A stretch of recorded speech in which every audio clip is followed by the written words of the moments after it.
All right, guys. So here we are. I am doing my first preview of the season as the Jaguars play in the Hall of Fame game on Thursday against the Las Vegas Raiders. And it's very weird making this video because the training camp period only began 1 week and 1 day ago. But here we are competing in a Hall of Fame game for the second time in Jaguars history. The first time was when the Jaguars played the Carolina Panthers as the two newest teams in the NFL.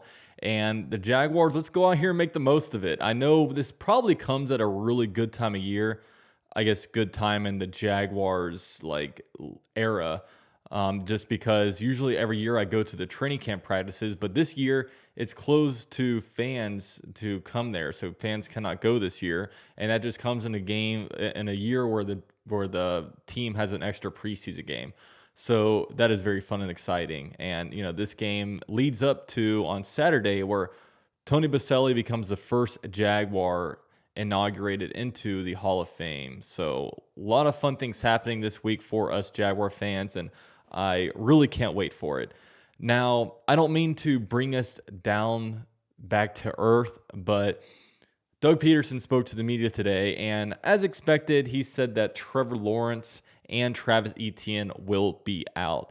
And with CJ Beathard also being out due to injury when he kind of hurt himself a little bit in OTAs, he's being held out too. So it's going to be the Jake Luton show. And Luton is a very familiar player for the Jaguars. The Jaguars drafted him in 2020. He's been around 3 different coaching staffs. So he's a guy that coaches like because he has a lot of the goods. And by goods, I mean he's got a cannon of an arm. But when it comes to reading the field, I don't know if he's all that great at that. I mean, we saw him against the Steelers throw 4 or 5 interceptions. It was not a good game, and we haven't seen him since. So the lineup, I guess, some guys that I would expect to be out while they haven't announced it, some guys that I don't expect to see play would be Cam Robinson, Brandon Sheriff, Christian Kirk, Zay Jones, Evan Ingram, Chris Manhertz, Dan Arnold, Josh Allen, Smoot, Campbell, Aluakin, Jenkins, and Griffin. Those are guys that I probably would not expect to see. Now, when it comes to this game, what are we supposed to look forward to? Look, Trevor Lawrence isn't playing. A bunch of our impact guys aren't playing. What should I be looking for in this game? I know I can tell you from my perspective. Here are some of the things that I'm going to be looking for.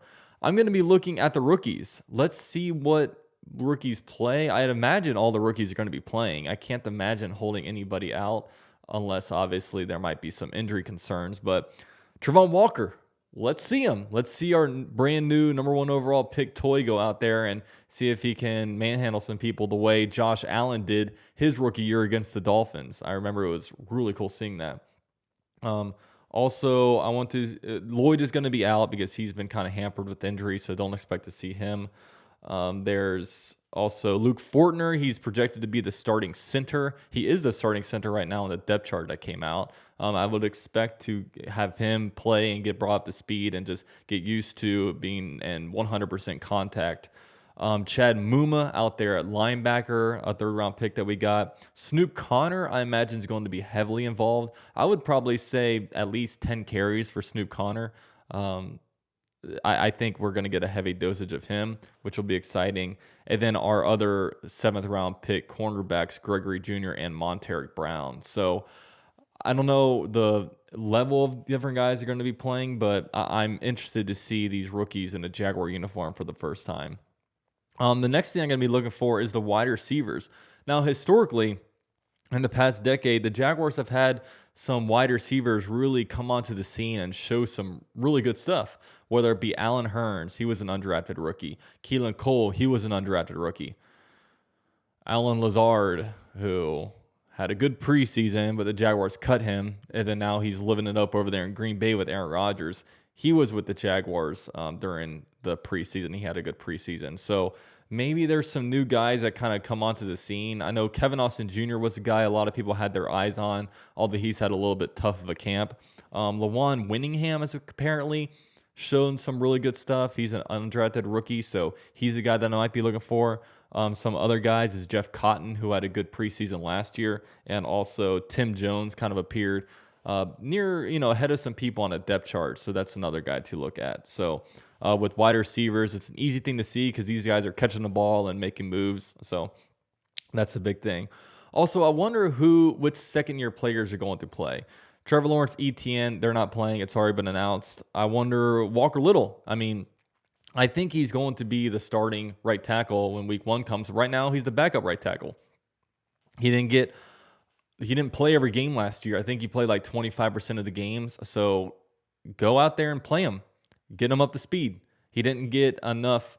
I don't think he got a lot of playing time last year. Not near as much as like Tyson Campbell, who played pretty much every game. And speaking of Tyson Campbell, I wonder how much he plays. I don't, he might be a guy that he got so many reps last year. They might want to hold him out. And especially since he's been having such a good camp, I don't know if they want to risk him at all because, look, he's our cornerback 1 right now, it's looking like, and he might have a pretty good season.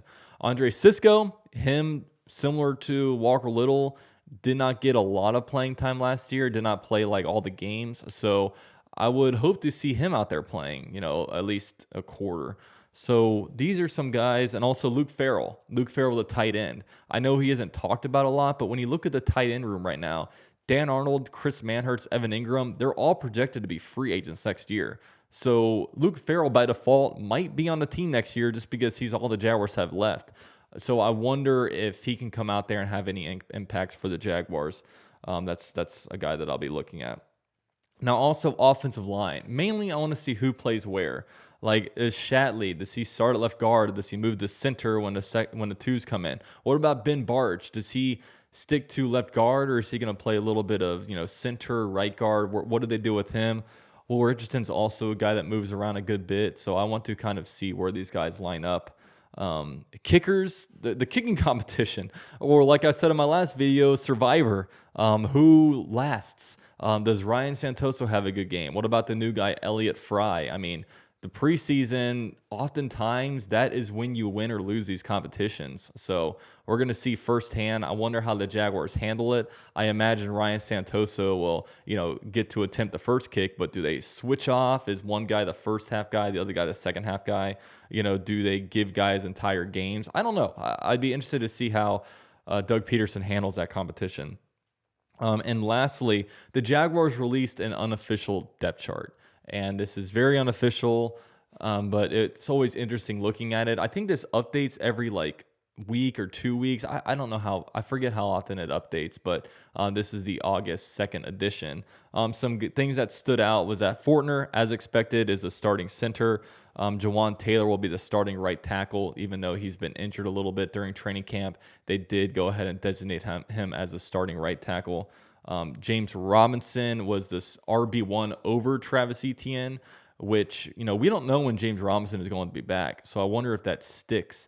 I imagine when James Robinson does come back, he's going to get a decent amount of carries, but there's still going to be a mega role in this offense for Travis Etienne, and it's going to be hard to really take him off the field. Some more things, Manhertz and Evan Ingram were above Dan Arnold on the depth chart, which was interesting. Also, Devon Hamilton is over Malcolm Brown, which 1 year ago today, it was Malcolm Brown over Devon Hamilton. And Devon Hamilton looks like an absolute beast. Another thing is that Devin Lloyd is the starting linebacker, even though he hasn't practiced at all during training camp. He's been off to his side, kind of, nursing an injury. So that was interesting that they gave him the spot. And then Andre Cisco and Rayshon Jenkins are your starting safeties. The reason I mention that is because in the past couple of years, we've noticed that, the coaches love Dewey Wingard, but it looks like it's going to be the Cisco show. So those are some of the things that I'm looking at. When it comes to the Raiders, I don't need to preview them. I mean, Derek Carr won't play. Devontae Adams won't play. Darren Waller won't play.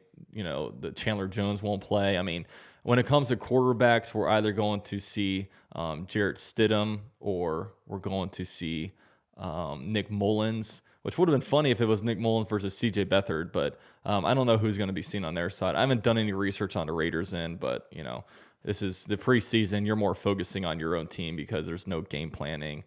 If you win, it doesn't really matter. But I will be live streaming this one. I won't be showing the game, but I'll be doing my reactions and commentary. So definitely come over here and have some fun with me and watch the game with me on Thursday. Starts at 8 p.m. Eastern time. It's going to be aired on NBC.